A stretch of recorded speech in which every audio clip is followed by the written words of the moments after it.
Marcus Trescothick led Somerset to a crushing 95-run win against Essex at Taunton to book his side a place in the Clydesdale Bank 40 final next Saturday at Lord's. Batting first in front of a packed home crowd, Somerset lost Craig Keyswetter in the fourth over, but Trescothick launched his innings with some superb strokes.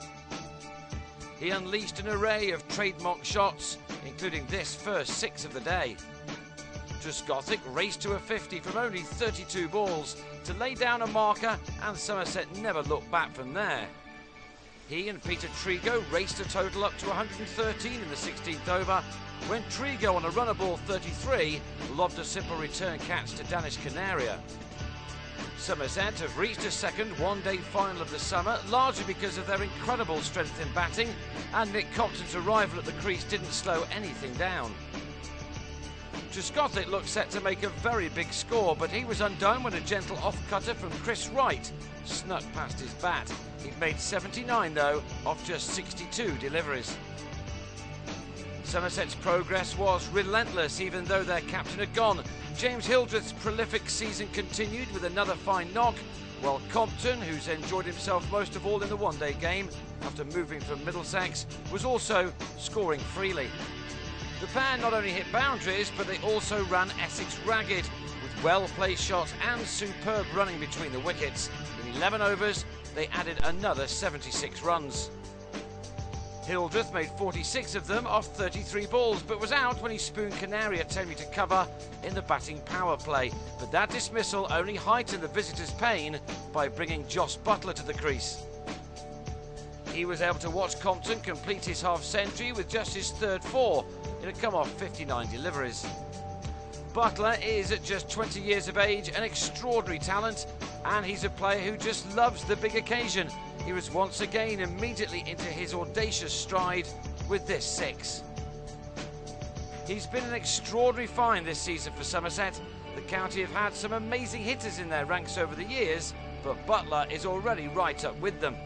With 5.5 overs to go and the total on 247, Somerset lost Compton, caught in the deep off David Masters for 55.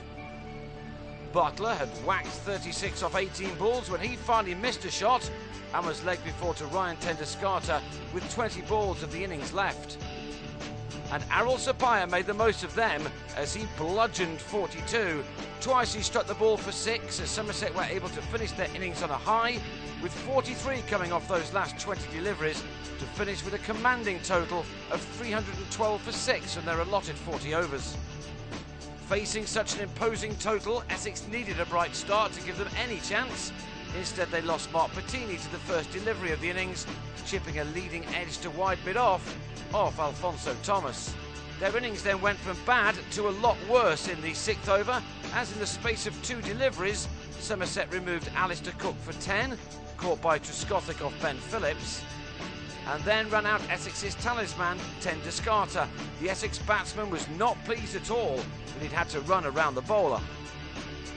Essex were reeling and were 3 down for 33. The game looked in danger of slipping away quickly, but Grant Flower, in his last appearance for Essex, tried his best to go out with a bang, smiting 5 boundaries as he had the better of a 4th wicket stand with Matthew Walker, worth 55 runs. Flower then became the second of 3 run-outs in the innings, attempting a shot second to Buttler on the square leg boundary. A rifle throw came in and caught him just short of his ground. A brief revival came in the shape of Walker and James Foster. Sapaya was given a bit of his own medicine as Foster thumped a full toss out of the ground over deep square, and Walker deposited a length ball down the ground as Essex upped their scoring rate. But as the halfway stage approached, Essex still needed 174, and wickets were bound to come. Walker had made 39 off 36 when his powerful sweep off Murali Kartik went straight to Thomas. With Essex on 139 for 5 with 20 overs to go, the game looked up, but Foster had other ideas. He was well supported by Adam Wheater, with only a handful of first-team games under his belt. The two kept on going, taking the total to 208, with a partnership of 69 in 7 overs. Foster was fired up after an on-pitch row with Thomas, and the Essex captain responded with this superb shot, which brought up his 50 off just 35 balls. Thomas had his revenge though, as Foster tried one shot too many, tried to clear long on, only to offer Butler a simple catch on the boundary, and with that, Essex collapsed. Wheater was given out leg before to Kartik on the reverse sweep. Tony Palladino was run out to end some terrible running. Butler yet again involved.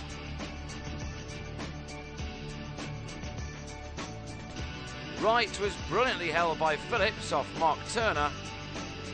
And Masters was bowled off the pad by Trigo. Essex were all out for 217 in an innings lasting fewer than 30 overs. And Somerset will now meet Warwickshire at Lord's next weekend. It was a performance which once again showed the great skills of this team, who now have the biggest week of their careers as they go for the championship title and a 40-over double. It could be quite a week.